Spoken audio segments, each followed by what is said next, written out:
हम सभी के जीवन में कभी न कभी दुख के क्षण आते हैं, लेकिन क्या आपने कभी सोचा है कि दुख क्यों आता है? क्या इसका कोई कारण है या यह बस यूं ही होता है? इस सवाल का जवाब हमें भगवान बुद्ध की एक प्रेरणादायक कहानी से मिलता है, जिसने अनगिनत लोगों के जीवन को बदल कर रख दिया। तो आइए कहानी को ध्यान से सुनते हैं और समझते हैं।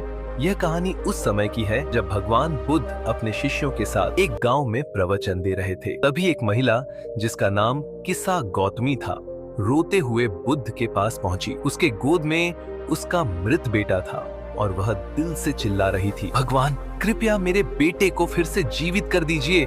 बुद्ध ने महिला को ध्यान से देखा और शांति से बोले, मैं तुम्हारे बेटे को जरूर जीवित कर दूंगा, लेकिन इसके लिए तुम्हें एक काम करना होगा।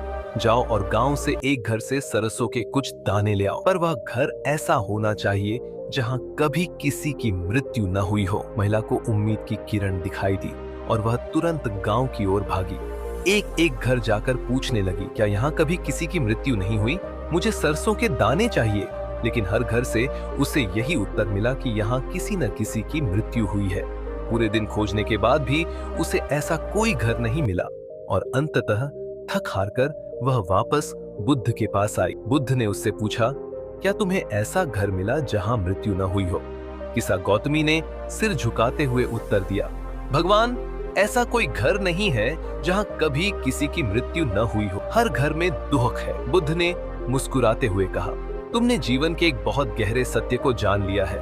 दुख सभी के जीवन का हिस्सा है। इसका कारण है हमारा लगाव, हमारी इच्छाएं। हम उन चीजों से जितना अधिक जुड़ते हैं, उनके खोने पर उतना ही अधिक दुख महसूस करते हैं। इस कहानी से हमें यह सीख मिलती है कि दुख जीवन का एक अभिन्न हिस्सा है और इसका सबसे बड़ा कारण है हमारी इच्छाएं और लगाव। जब हम इस सत्य को समझ लेते हैं और अपनी इच्छाओं को नियंत्रित करना सीख जाते हैं, तो दुख से मुक्ति की राह खुलने लगती है।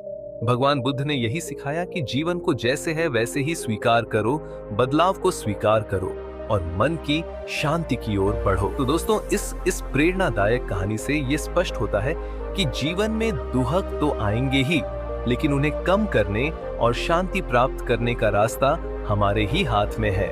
अगर आपको यह कहानी पसंद आई हो और आप ऐसी और भी कहानियां देखना चाहते हैं, तो हमारे चैनल को सब्सक्राइब करें, वीडियो को लाइक करें और अपने दोस्तों के साथ जरूर शेयर करें। धन्यवाद।